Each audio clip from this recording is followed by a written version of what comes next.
सवाल नंबर 2 करेंगे हम लोग।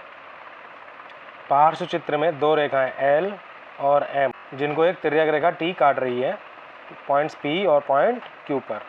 यदि एंगल 2 बराबर एंगल 3 जो कि 90 डिग्री के हैं, तो हमें ये सत्यापित करना है कि L और M परस्पर समांतर हैं, और हमें ये भी बताना है कि एंगल 1 प्लस एंगल 3 इन दोनों का योग कितना होगा।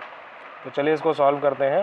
देखिए, एंगल 2 और एंगल 3 90 डिग्री के हैं, तो जो तिर्यक रेखा T है वो L और M को 90 डिग्री पे कट कर रही है। अगर वो 90 डिग्री पे कट कर रही है तो सभी एंगल्स 90 डिग्री का होंगे। ये वाला एंगल, ये वाला एंगल और ये वाला एंगल 90 का होगा। ये एंगल 90 का है, ये एंगल 90 का है और ये एंगल भी 90 डिग्री का होगा। तो इससे हमें ये पता चलता है कि जो तिर्यक रेखा T है वो L के परपेंडिकुलर यानी कि लंब है। साथ ही साथ तिर्यक रेखा T M के भी परपेंडिकुलर है यानी कि लंब है, और M और L दोनों ही तिर्यक रेखा T पर भी लंब है। तो L और M जब तिर्यक रेखा T पर लंब है, तो हमने पिछले सवाल में एक नियम पढ़ा था कि एक ही रेखा पर दो लंब परस्पर समांतर होते हैं। तो यहाँ पर इस फिगर में L और M ये दोनों तिर्यक रेखा पर लंब है, इसलिए ये दोनों पैरेलल होंगी यानी कि ये दोनों परस्पर समांतर होंगी। अब हमसे पूछा है कि एंगल 1 प्लस एंगल 3 कितना होगा। देखिए, ये 90 है तो ये 90 होगा क्योंकि L और T एक दूसरे के परपेंडिकुलर हैं। तो 90 प्लस 90 हो जाता है 180। ये आपका उत्तर हो जाएगा।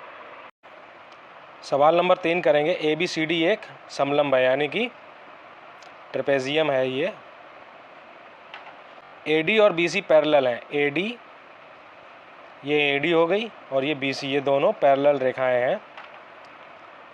BL और CM लंब हैं। BL और CM ये दोनों लंब हैं रेखा AD पर। तो हमें ये दिखाना है कि BL पैरेलल है CM के। ठीक है, तो पहले हम पहला पार्ट करेंगे सवाल का। BL CM के पैरेलल है। तो हमने पिछले सवालों में पढ़ा हुआ है कि एक ही रेखा पर अगर दो लंब होते हैं तो ये दोनों लंब परस्पर समांतर होते हैं। तो यहाँ पे हम लोग देख रहे हैं कि जो BL है ये AD पर लंब है, और जो CM है ये भी AD पर लंब है, क्योंकि हमको ये सवाल पे दे रखा है BL CM रेखा AD पर लंब है। ये हमको सवाल में दे रखा है। इससे हमें ये सिद्ध हो जाता है कि BL और CM ये दोनों पैरेलल होंगे। तो इसको हम लोग अपनी आंसर कॉपी में कैसे लिख के आएंगे। इसको हम इस तरह लिखेंगे कि रेखा BL और CM लंब हैं, और चूंकि हम जानते हैं कि एक ही रेखा पर दो लंब रेखाएं परस्पर समांतर होती हैं, इसलिए BL पैरेलल होगा CM के। ये हमने पहला पार्ट इसका सिद्ध कर लिया है। दूसरा जो पार्ट है इसका वो कह रहा है सवाल का BC बराबर BL। BC बराबर BL है अगर, तो हमें ये दिखाना है कि BCML एक वर्ग है।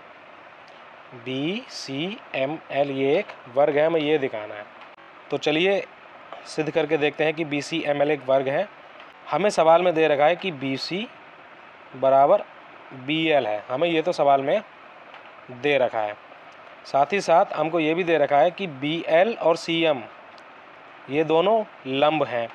अगर ये दोनों लंब हैं और BC और AD ये पैरेलल हैं, तो BL और CM की जो दूरी होगी वो बराबर होगी, यानी कि BL और CM की जो लंबाई होगी वो बराबर होगी।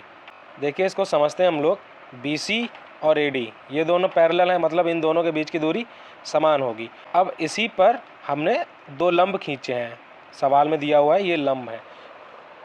दो पैरेलल रेखाओं के बीच दो लंब, दोनों की दूरी बराबर होगी, दोनों की जो माप होगी वो बराबर होगी। इसका मतलब है ये वाली रेखा इसके बराबर है, और हमें सवाल में दे रखा है कि ये वाली जो रेखा है वो इसके ही बराबर है।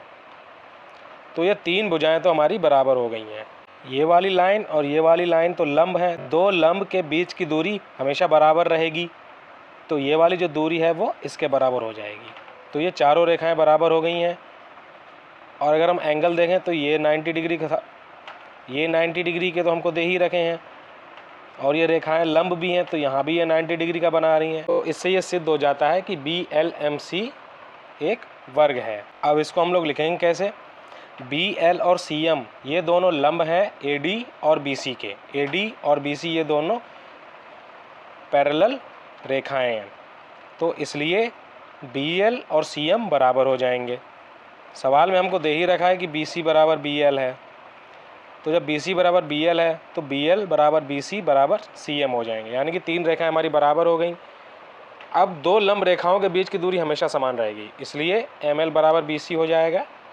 तो हमारी चारों की चारों जो भुजाएं हैं वो बराबर हैं, साथ ही साथ जो चारों एंगल हैं वो भी 90 डिग्री के हैं। इससे ये सिद्ध होता है कि BCML एक स्क्वायर है।